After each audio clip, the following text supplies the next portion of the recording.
오늘 시편 119편 137절에서 152절까지 말씀 가지고 날이 밝기 전에 부르짖으며 하는 제목으로 말씀 나누도록 하겠습니다. 이 시편 119편이 참 긴데요. 가장 성경의 장 중에서 가장 긴 장이라고 그랬습니다.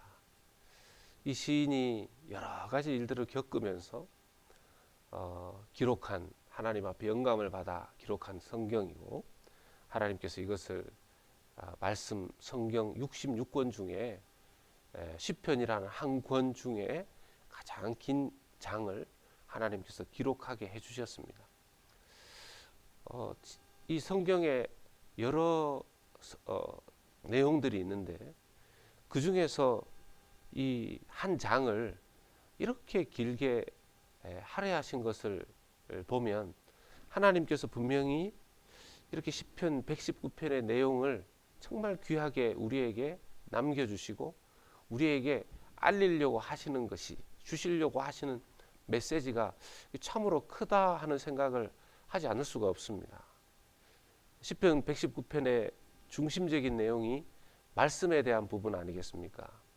시인이 하나님의 말씀에 집중하고 참 그 어렵고 환난 가운데에서도 하나님을 바라보는, 특별히 말씀을 통해서 하나님을 바라보고 말씀을 붙잡고 하나님 앞에 기도하고 말씀 중심으로 그렇게 나아가는 것을 하나님께서 이 시편 119편을 성경의 가장 큰 장으로 우리에게 남겨두시고 우리가 지금도 보게 하시고 이 말씀을 통해서 우리에게 계속해서 영감 주시는 이유가 특별히 있다 할 수 있겠습니다.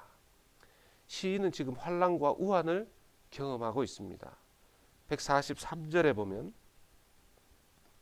환난과 우환이 내게 미쳤으나 주의 계명은 나의 즐거움이니이다. 환난과 우환이 자기에게 닥쳤다는 것이죠. 이 환난과 우환은 다른 어떤 천재지변이나 이런 환난과 우환이 아니라 사람에 대한 환난과 우환이었던 것 같은데요. 악을 따르는 자들에 의한 고통, 환난과 우환인 것 같습니다. 149절에 보면 주의 인자하심을 따라 150절에 악을 따르는 자들이 가까이 왔사오니 그들은 주의 법에서 머니이다. 악을 따르는 자, 악을 따르는 자. 성경에 묘하게 대조가 되고 있습니다. 계속 시인은 어떻게 해서든지 말씀 붙잡고 오라면 악을 따르는 자는 시편 119편 전체를 보면서 맥락을 따라서 보면 악을 따르는 자는 다름이 아니라 이스라엘 공동체 안에 있는 사람들이고 이방인이 아닙니다. 이스라엘 공동체 안에 있는 사람이며 특별히 말씀을 따르지 않는 자, 어제 말씀을 우리가 생각하면 말씀을 짓밟고 폐기하고 말씀을, 이스라엘 공동체 안에서도 그런 사람이 있을 수 있을까요? 예, 있을 수 있다라는 것입니다. 그들에 의해서 고통을 당하고 있었습니다.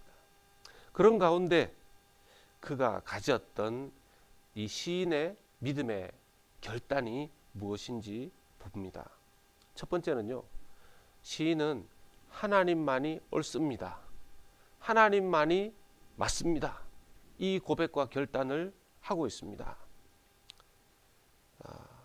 142절에 주의 의는 영원한 의요 주의 율법은 진리로소이다. 주만이 의로우시고 주님의 율법만이 옳습니다. 그것만이 진리입니다. 이렇게 고백하고 나아갑니다. 사람이 환난과 우환이 자기에게 닥치면 특별히 자기가 경험하는 환난과 우환이 악을 따르는 자들로 말미암았다 그랬습니다.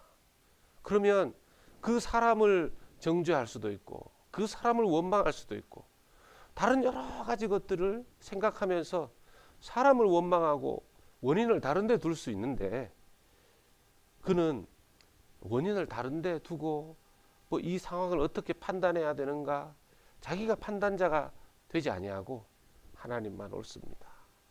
하나님의 진리만 옳습니다. 하나님만 맞습니다. 이 모든 것들을 하나님께 그 판단을 맡겨드립니다. 그렇게 고백하며 나아가고 있습니다.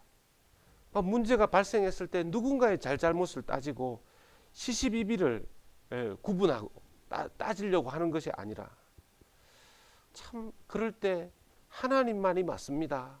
주의 말씀만이 옳습니다.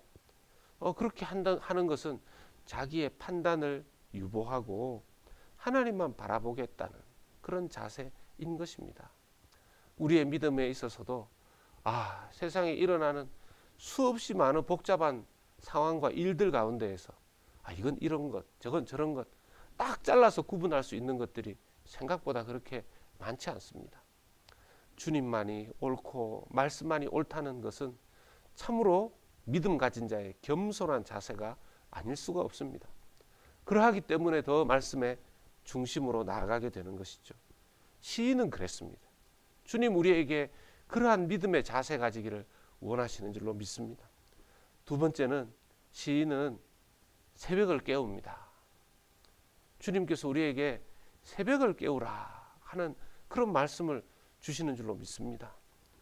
어느 이민 목회를 하셨던 분의 참 책을 제가 읽고 그분의 간증을 들으면서 그분의 이민 목회 초기에 많은 또 환난과 우환을 겪었는데 너무나 고통스러워서 정말 잠도 잘 오지 않는, 그렇다고 누구를 붙잡고 또 얘기할 수도 없는 그런 안타까운 상황에 놓여 있었을 때 그는 새벽이 오기만을 기다렸다, 그렇게 고백했습니다.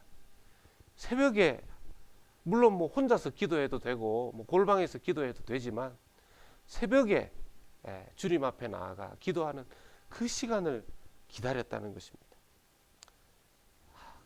잠이 오지 않을 때에도 주님 새벽을 기다립니다. 주님 아침을 기다립니다. 그 새벽에 주님께 나아가 기도할 수 있는 그때까지 버티게 해주십시오. 그런 마음으로 그 힘든 상황을 이겨냈다는 것입니다.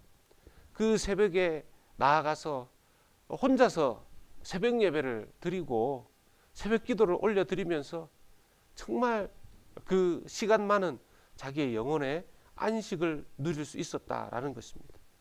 자신의 정말 숨조차 쉬기 힘든 그런 상황에서 숨통을 튀게 해주는 것이 새벽 기도 시간이었다는 것입니다. 오늘 말씀에도 보면 시편 147절에 보면 내가 날이 밝기 전에 부르짖으며, 날이 밝기 전에 부르짖으며 주의 말씀을 바라싸우며, 누가 예수님 오셔가지고 새벽 기도가 시작되었다, 예수님께서 새벽 미명에 기도하셨기 때문에 시작되었다 그러는데, 여기 보니까 이 시편 보니까 이미 새벽 기도를 시작했던 사람이 나옵니다. 내가 날이 밝기 전에 부르짖으며 주의 말씀을 바라싸우며, 148절에 주의 말씀을 조용히 읊조리려고 내가 새벽녘에 눈을 떴나이다, 그렇게 고백합니다. 그래서 149절에 주의 인자하심을 따라 상반절에 내 소리를 들으소서. 이 새벽에 주님 앞에 나아가는 거 아니겠습니까? 우리가 새벽 예배에 나와보면 참 아주 극소수의 사람이 하나님 앞에 이렇게 새벽 기도를 올려드리는 것을 알 수 있습니다. 때로는 뭐 사람이 없고, 때로는 어떤 때는 저도 혼자 새벽 예배를 할 때가 있는데요, 그때가 하나님 앞에 마음껏 자기의 소원을 올려드리는 시간이 되고 우리의 영혼에 특별한 하나님의 위로와 만지심과 들으심을 경험하는 시간이 되기 때문입니다. 환난과 우환의 때에 주님께 우리의 모든 판단을 맡겨드리고 우리의 판단을 유보하고 인내하면서 오히려 새벽을 깨우는 기도의 자리로 나아가는 것은 하나님께서 기뻐하시는 시인의 삶이요 결단이요 고백인 것처럼 우리도 더 많은 사람들이 새벽을 깨우며 하나님 앞에 나아가 이 영적 어둠의 시대에 나아갈 수 있기를 소망합니다. 광야의 길을 걸어간다고 우리가 말할 때가 있습니다. 광야는 특징이 길이 없다 그러죠. 광야에는 길이 나 있지 않습니다. 사막과 광야에는 길을 찾기가 어렵고 지도가 없습니다. 그래서 사막에는, 광야에는 반드시 길잡이가 필요한 것이죠. 지도가 필요한 것이 아니라 길잡이가 필요한데, 우리의 길잡이가 되시는 우리 주님, 성령의 인도하심을 받는, 세상의 지도를 따라가는 것이 아니라 말씀을 우리의 길로 따라가는, 새벽을 깨우는 우리 모든 성도님들 다 되실 수 있기를 예수 그리스도의 이름으로 소망하며 축복합니다.